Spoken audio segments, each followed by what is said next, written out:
El sistema respiratorio está compuesto por dos pulmones y una serie de vías aéreas que conducen el aire hacia los pulmones y desde ellos. Dentro del pulmón, las vías aéreas se ramifican en tubos cada vez menores hasta llegar a alcanzar los espacios aéreos más pequeños llamados alveolos, donde se realiza la respiración interna, como se está observando, y externa, así demostrada en la lámina. El sistema respiratorio cumple tres funciones principales: conducción del aire, filtración del aire, intercambio de gases. Además incluye la fonación, el olfato, una función endocrina, la respuesta inmunitaria, el equilibrio ácido-base, la defensa y metabolismos pulmonares y el manejo de materiales bioactivos. Embriogénesis del sistema respiratorio. Los pulmones se desarrollan a partir del divertículo traqueal, del endodermo del intestino anterior y del mesénquima torácico esplácnico circulante. A los 28 días aparece el esbozo llamado divertículo respiratorio, que, como sabemos, la porción superior del sistema respiratorio se desarrolla a partir de la cavidad bucal primitiva y la porción inferior del sistema respiratorio se desarrolla desde la invaginación ventral del endodermo del intestino anterior, como se observa en la lámina.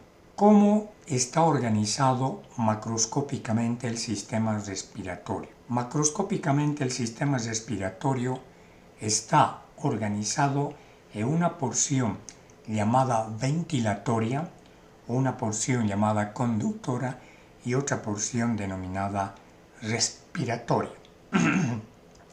El componente ventilatorio, o también llamado respiratorio, comprende las pleuras, los vasos sanguíneos, los nervios, algunos componentes endocrinos, los centros nerviosos, el continente de los pulmones, es decir, la caja torácica, los músculos de la respiración y finalmente la importancia de estos como el diafragma. El sistema respiratorio en la parte conductora se subdivide en dos: una región extrapulmonar y otra región intrapulmonar. La región extrapulmonar comprende las fosas nasales, los senos paranasales, la faringe, la laringe, la tráquea, los bronquios primarios. Y la región intrapulmonar comprende los bronquios intrapulmonares, los bronquios terminales. La porción respiratoria o distal comprende los bronquios respiratorios, los conductos alveolares, los sacos alveolares y los alveolos, así como se observa en la diapositiva. El componente conductor acondiciona el aire, calentándolo, humedeciéndolo, limpiándolo. Empezaremos describiendo con las fosas nasales. Las cavidades nasales tienen las siguientes funciones: filtran de impurezas el aire inspirado, humedecen y calientan el aire que ingresa por la inspiración, permite el sentido del olfato, participa en el habla, la fonación y también es bactericida. Las cavidades nasales son dos pares separados por un tabique óseo y cartilaginoso. Presenta esta tres regiones: una porción del vestíbulo, que es el espacio dilatado de la cavidad nasal justo en el interior de las narinas y está tapizado por la piel. El segundo segmento es el segmento respiratorio, que es la parte más extensa, 2/3 partes inferiores de las cavidades nasales, y está tapizada por la mucosa respiratoria. Y finalmente el tercer segmento, el olfatorio, que se encuentra en el vértice, en la tercera parte superior de cada cavidad nasal y está tapizada por una mucosa olfatoria en todo su interior que le dan la consistencia y el color amarillo. El vestíbulo de la cavidad nasal forma parte de la nariz y comunica con el exterior. El vestíbulo presenta un epitelio idéntica a la piel de la cara. Contiene una gran cantidad de vibrisas y glándulas sebáceas. Atrapa partículas. Hacia atrás el epitelio sufre una transición hasta convertirse en epitelio respiratorio. No tiene glándulas sebáceas. El segundo segmento, llamado también respiratorio o pituita roja, constituye la mayor parte de las cavidades. ¿Por qué? Porque mide aproximadamente 10 centímetros cuadrados. Está tapizado por epitelio cilíndrico pseudoestratificado ciliado. La mucosa respiratoria calienta, humedece y filtra el aire inspirado. En la parte del epitelio cilíndrico pseudoestratificado ciliado sin glándulas sebáceas tiene una lámina propia que se adhiere al periósteo. La parte media tiene repliegues en formas de crestas llamados cornetes. Estos cornetes tienen doble función. Una función que aumenta la extensión de la superficie y otra función es que causan turbulencia en el flujo de aire, es decir, acondicionan el aire inspirado, como se observa aquí en la lámina presente. El epitelio respiratorio es cilíndrico pseudoestratificado ciliado que presenta 5 tipos celulares. Las células ciliadas son células cilíndricas altas con cilios que se proyectan dentro del moco. Las células caliciformes son células que secretan y sintetizan moco. Las células en cepillo poseen microvellosidades, romas y cortas. Las células de gránulos pequeños, llamados también células de Kulczycki, que se parecen a las células basales, pero tienen gránulos de secreción. Son células del sistema APUT, sistema endocrino o neuroendocrino APUT. Las células basales, que son células madres de las que derivan los otros tipos celulares. Su lámina propia subyace y se adhiere con firmeza al periósteo, al pericondrio, y a esta unión se denomina unión mucoperióstica. La mucosa erífera o pituita roja presenta una lámina propia muy vascularizada que se denomina sinusoide cavernoso o epitelio eréctil. Libera normalmente vapores hidrosolubles como el amoníaco, formaldehído y dióxido de azufre. También hallamos glándulas tubuloacinosas ramificadas con secreción seromucosa que contienen amilasa, lisozima, lactoferritina, proteasa, antileucoproteasa e inmunoglobulinas A, E y G. Así se observa el epitelio con tinción universal con las características y al microscopio óptico. Las cavidades nasales en el segmento olfatorio se denomina también pituita amarilla.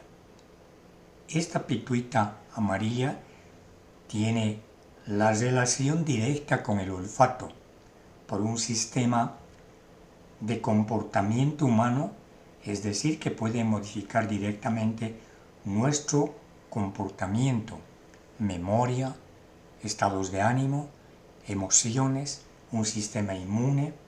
El olfato, por lo tanto, es el encargado de detectar y procesar todos los olores. Ahora sabemos que es un quimioreceptor, es aquel que actúa como estimulante de las partículas aromáticas u odoríferas desprendidas de los cuerpos volátiles que ingresan por el epitelio olfatorio ubicados en la nariz y son procesados por el sistema olfatorio. Se sabe que la nariz humana distingue más de 100.000 aromas diferentes. El olfato es el sentido más fuerte al nacer. Se halla ubicada en el bulbo olfatorio. La superficie olfatoria es de 2 hasta 10 centímetros cuadrados y 60 micrómetros de grosor. El color amarillo es por los axones de las neuronas, la mielina, y recubre toda la región superior del tabique nasal y el cornete superior. El epitelio olfatorio tiene células olfatorias, células de sostén, células cepillo y células basales, como se observa aquí en el esquema. Las células olfatorias son en realidad neuronas bipolares que dan el color amarillento con el bulbo o botón olfatorio apical. Presenta entre 10 a 23 cilios olfatorios. Cada cilio olfatorio tiene un largo aproximado de 200 micras. Son inmóviles con la fórmula conocida 9 más 2, es decir, que son 9 tripletos que rodean a 2 cingletes. No contienen dineína.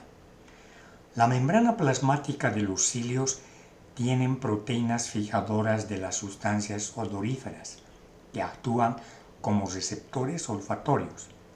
La región basal de las células es su único axón, el cual atraviesa la lámina basal y se une a los axones semejantes para formar los haces de fibras nerviosas. Cada axón, aunque no es mielinizado, tiene una capa de células de Schwann. Las fibras nerviosas pasan por las láminas cribosa del etmoides para hacer sinapsis con las neuronas nerviosas secundarias del bulbo olfatorio y forman el nervio olfatorio, es decir, el primer par craneal. La vida media es de 1 mes. Si sufre lesiones, son reemplazadas rápidamente. Esta característica es única excepción del tejido nervioso, donde puede dividirse o puede servir de reemplazo. Las células de sostén son células cilíndricas de 50 a 60 micrómetros de alto, tiene un borde estriado con microvelocidades, un núcleo oval, citoplasma con gránulos de un pigmento amarillo. Estas células dan apoyo mecánico y metabólico, nutricional y aislamiento a las células olfatorias, que se comparan por esta situación a la glía del sistema nervioso. Presentan uniones adherentes. Las células sustentaculares funcionan de una manera similar a la de las células gliales, porque dan sostén metabólico y físico. La secreción de las moléculas OBC, o llamadas también proteínas fijadoras de las sustancias odoríferas, están en el moco olfatorio, que es sintetizado y secretado por las células de sostén. La sustancia odorífera no son más que proteínas hidrosolubles pequeñas de 10 kilodaltons a 30 kilodaltons de espesor. C. Células basales. Las células basales, llamadas también globosas y horizontales, de acuerdo a Garne, Son cortas, basófilas, forma redondeada y forma piramidal, núcleo central, con capacidad de proliferación y pueden reemplazar a las células olfatorias. Tiene un periodo de vida menor a 1 año, otros dicen 3 años. Por su capacidad de proliferación pueden reemplazar y sostener al resto. Células en cepillo. Las células en cepillo observadas al microscopio electrónico según Ross son idénticas al epitelio de otras partes de las vías aéreas. La superficie basal de estas células establecen contacto sináptico con fibras nerviosas, ramificaciones terminales del nervio trigémino, nervio craneal 5, que funcionan en la sensibilidad general de la olfacción. Las células en cepillo aparecen que participarán en la transducción de los estímulos sensitivos generales de la mucosa. Además, podrían cumplir funciones tanto de absorción como de secreción. Así se observa estas células en la forma esquemática.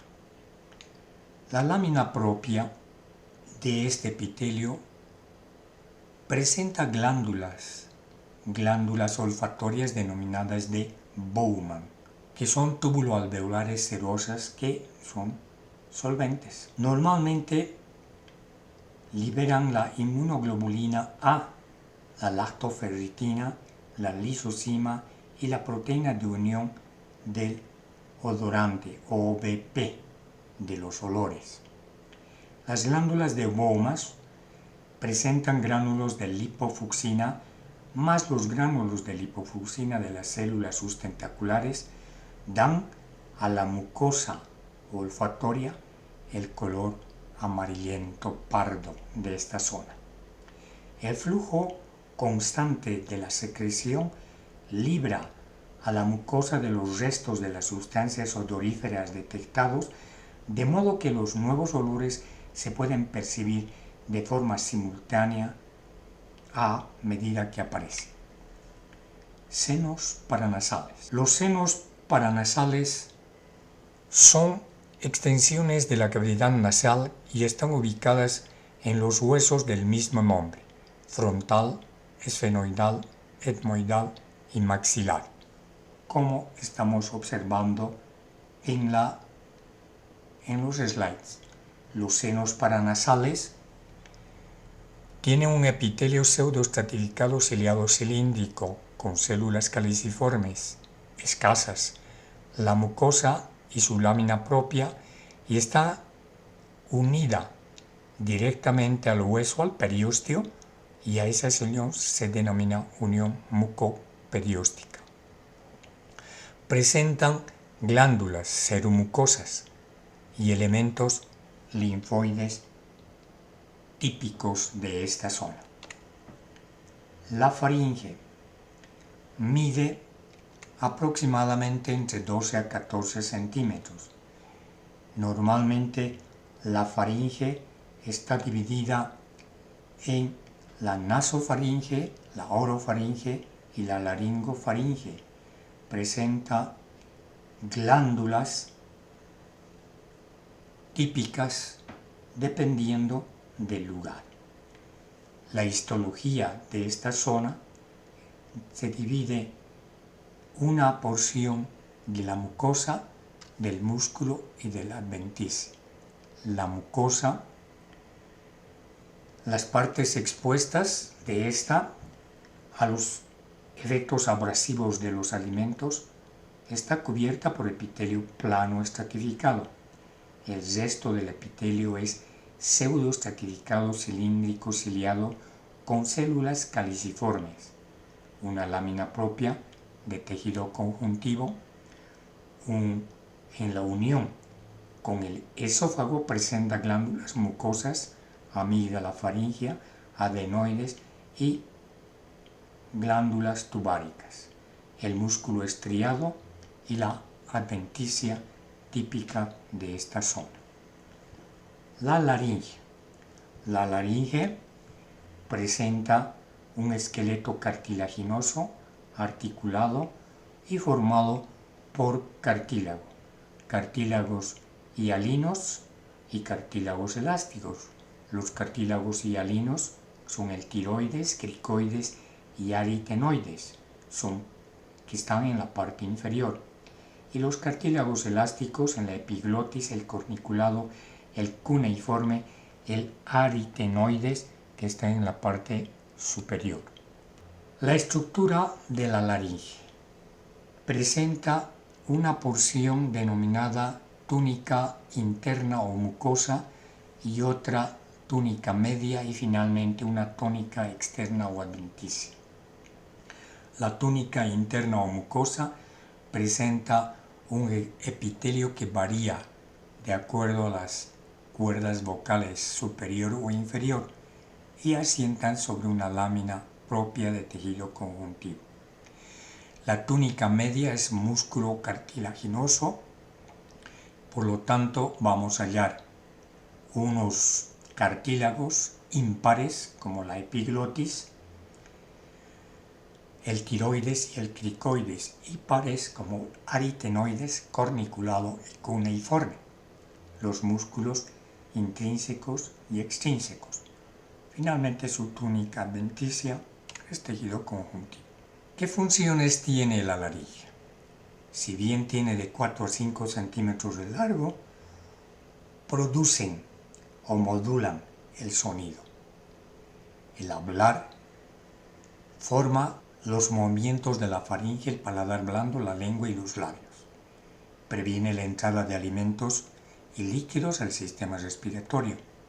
Presenta bandas o cuerdas vocales o pliegues, separada generalmente por una hendidura llamada hendidura de Morgagni. Una función también deglutoria, es decir, eleva la laringe y el bolo alimenticio pasa al esófago. Una función protectora, se cierra la epiglotis evitando el paso de sustancias hacia la tráquea. Una función tusígena y expectorante, función protectora, y evita la broncoaspiración. Si observamos con un laringoscopio podemos ver las cuerdas vocales y los cartílagos traqueales y la parte de la epiglotis. Si observamos la epiglotis con tinción universal, se observa de esta manera. Tráquea. La estructura macroscópica de la tráquea es que es un tubo corto, flexible, de 2.5 centímetros de diámetro y unos 10 centímetros de longitud. Se inicia en el cricoides y finaliza en la bifurcación de los bronquios principales en una porción denominada carina. Sirve como conducto para el paso del aire. Además, su pared contribuye al acondicionamiento del aire inspirado. La tráquea se extiende desde la laringe hasta aproximadamente la mitad del tórax, donde se divide en dos bronquios principales o primarios. La luz de la tráquea permanece abierto debido a la disposición de sus anillos cartilaginosos, 10 a 15 anillos en forma de C o herradura sellados por músculo liso en la porción posterior. La tráquea presenta una mucosa, una submucosa, una capa cartilaginosa y una adventicia. La capa mucosa es epitelio pseudoestratificado ciliado con su lámina propia rica en fibras elásticas. La submucosa no es más que un tejido conjuntivo apenas más denso que el de la lámina propia. La capa cartilaginosa está constituido por cartílagos hialinos en forma de C, y la adventicia es tejido conjuntivo se adhiere a las estructuras contiguas y adyacentes.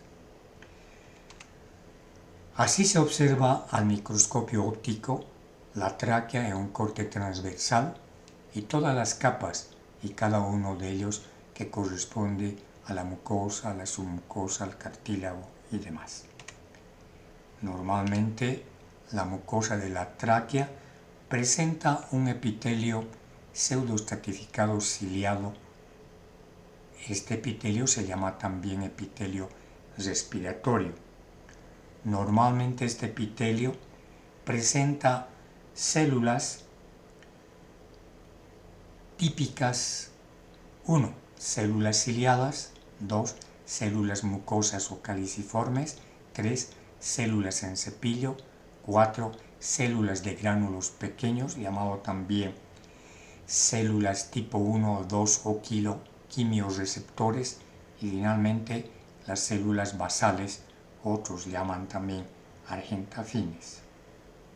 Empezaremos describiendo las células de la tráquea. Células cilíndricas ciliadas son las más abundantes, 30% de la población celular total. Representan, o mejor dicho, presentan 250 cilios de cada 6 micras. Desplazan el moco y partículas o material atrapado durante la acción ciliar hacia la nasofaringe para expulsarlo como si fueran las barredoras mucociliares. Tienen los cilios este movimiento de barrido coordinado que sirve como un mecanismo protector muy importante para la eliminación de pequeñas partículas inhaladas en los pulmones. 2. Células caliciformes, llamadas también mucosas. Estas células mucosas presentan gránulos de mucígeno en su citoplasma.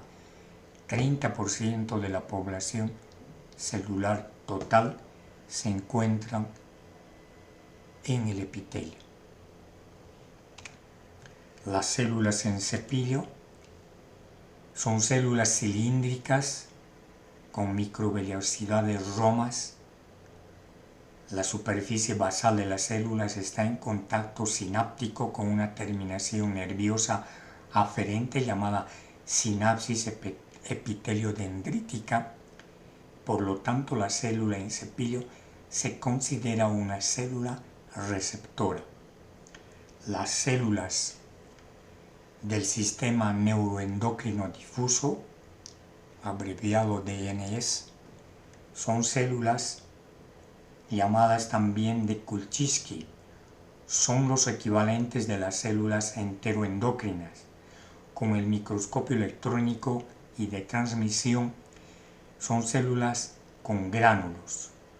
Es un tipo de célula de gránulos pequeños de secreción de una catecolamina, y hay un segundo tipo de células que producen hormonas polipeptídicas como la serotonina, la calcitonina y el péptido liberador de gastrina o bombecina.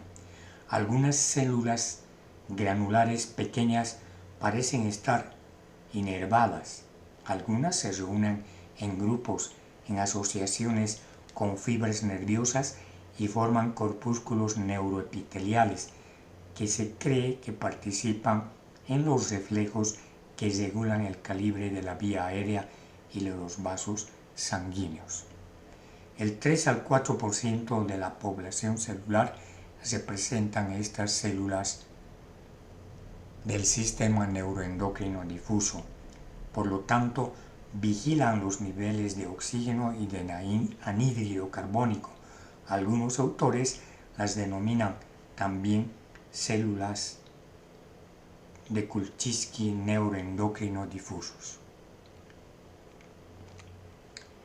Células basales. Las células basales representan el 30% del total. Sirven de reserva, mantienen el reemplazo de las células, son prominentes debido a que sus núcleos forman una hilera muy cerca de la lámina basal. La mayoría de los núcleos que se localizan cerca de la lámina basal pertenecen a las células basales. La lámina propia de este epitelio está compuesta por tejido conjuntivo, que contiene tipos celulares como linfocitos, plasmocitos, mastocitos, eosinófilos y fibroblastos. En la lámina propia y en la submucosa de la pared traqueal siempre hay tejido linfático en forma difusa y nodular, el cual corresponde al BAL. El BAL, llamado tejido linfático asociado con los bronquios, es equivalente al GALT del tubo digestivo. Representa el límite entre la mucosa y la submucosa, definido por una membrana elástica. Árbol bronquial. El árbol bronquial es una estructura con sus ramificaciones de los bronquios derecho e izquierdo. El derecho dividido en tres ramas. Las ramas se dividen en 10 segmentos. El izquierdo dividido en lóbulos tiene 2 ramas y las ramas se dividen en 8 segmentos o bronquios terciarios. Los bronquios principales o extrapulmonares, los bronquios lobares, izquierdo tiene 2 y el derecho tiene 3, y los bronquios segmentales. Las características. La estructura histológica de un bronquio, como estamos observando, presenta epitelio cilíndrico, pseudoestratificado ciliado, con cilios y hormonas que secretan estas mismas, como la bombecina y la serotonina. La submucosa presenta fibra muscular lisa en forma circular y la adventicia formada por cartílago, placas y nódulos característicos de esta porción. La lámina teñida con tinción universal corresponde a las estructuras señaladas. Los bronquiolos tienen un diámetro menor a 1 milímetro. En los bronquiolos pueden identificarse sus placas de cartílago, una capa circular de músculo liso, como se está observando en la lámina. Los bronquiolos se clasifican en preterminales, terminales y respiratorio. Los bronquiolos preterminales llevan aire a cada lobulillo.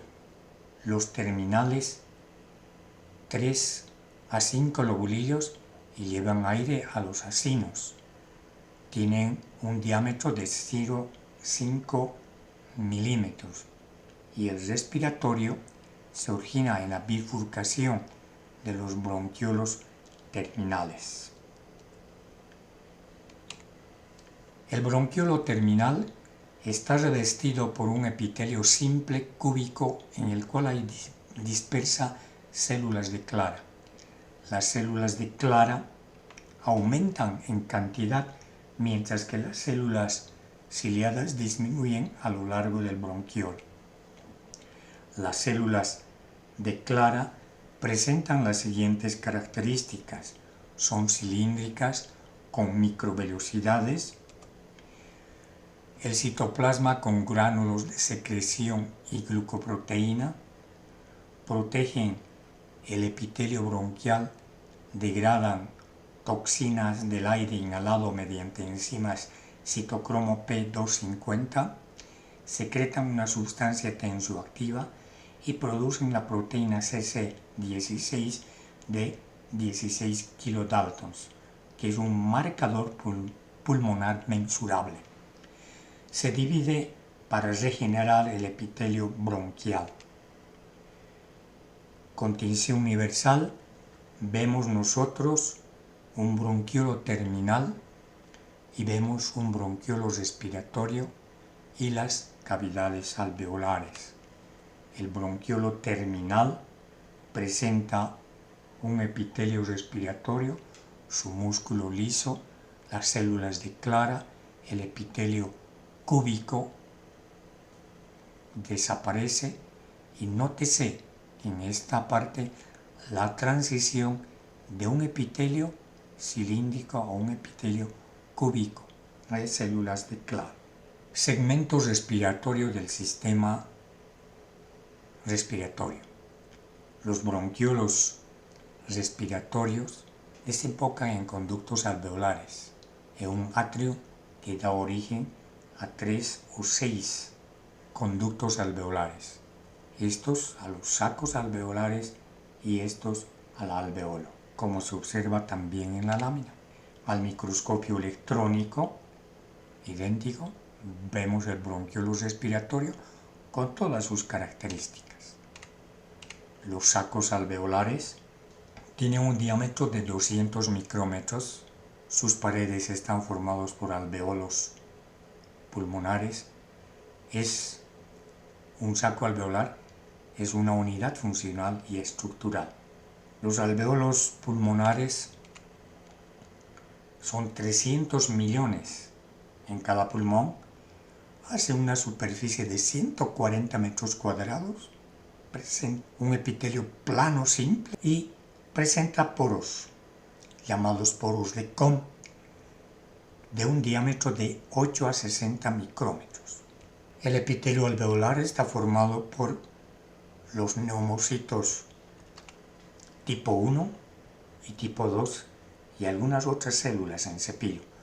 El epitelio alveolar se compone de varias células especializadas y sus productos, algunos de los cuales se acompañan de la función defensiva. Los neumocitos tipo 1 o células alveolares tipo 1, también conocidos como neumocitos, representan el 40% de la totalidad de las células de revestimiento alveolar. Miden aproximadamente 80 nanómetros. Son células planas, muy delgadas, que revisten la mayor parte de la superficie, el 95% de los alveolos. Estas células están unidas entre sí y a las otras células del epitelio alveolar por uniones ocluyentes.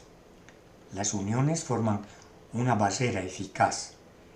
El espacio aéreo y los componentes de la pared septal, las células alveolares tipo 2, no son capaces de dividirse.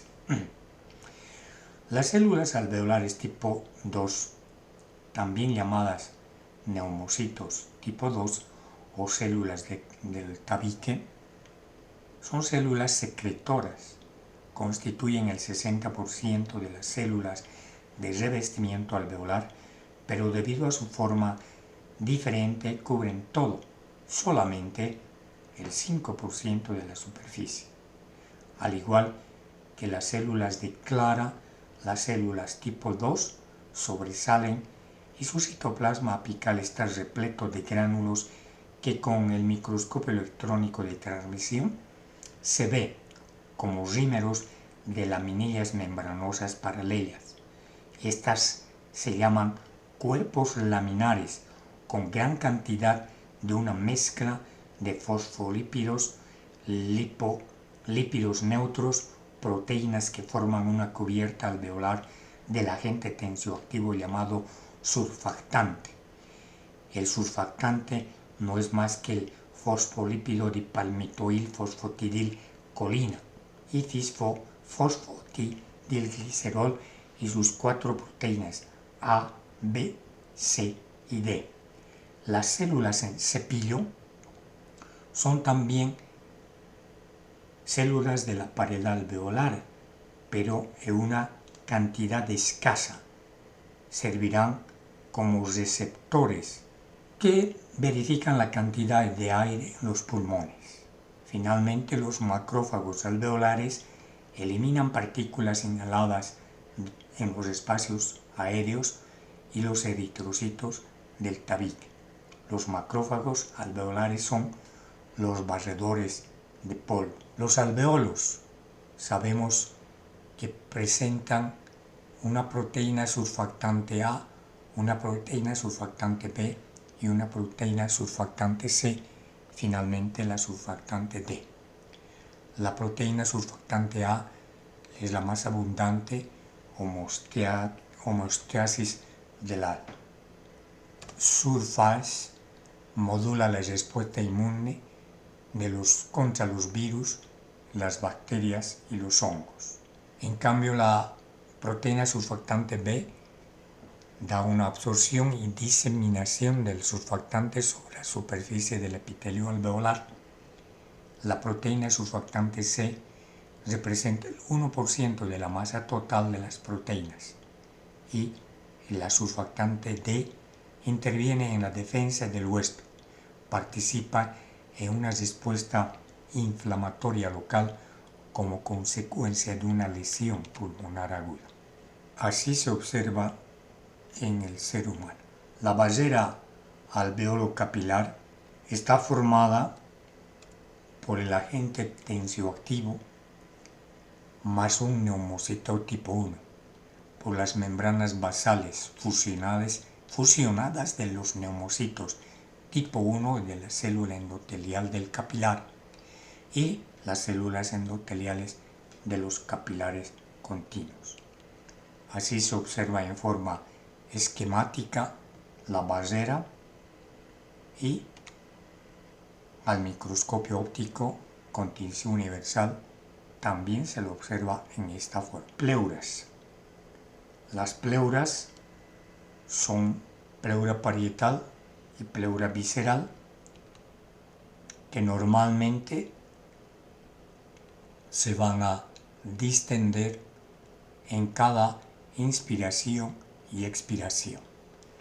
Se ve la pleura visceral y parietal, que en realidad ambas no son más que, o entre ambas mejor, contiene un líquido llamado líquido pleural, que histológicamente es una serosa o mesotelio cuyas células descansan sobre una delgada capa de tejido conjuntivo denso que es la lámina propia.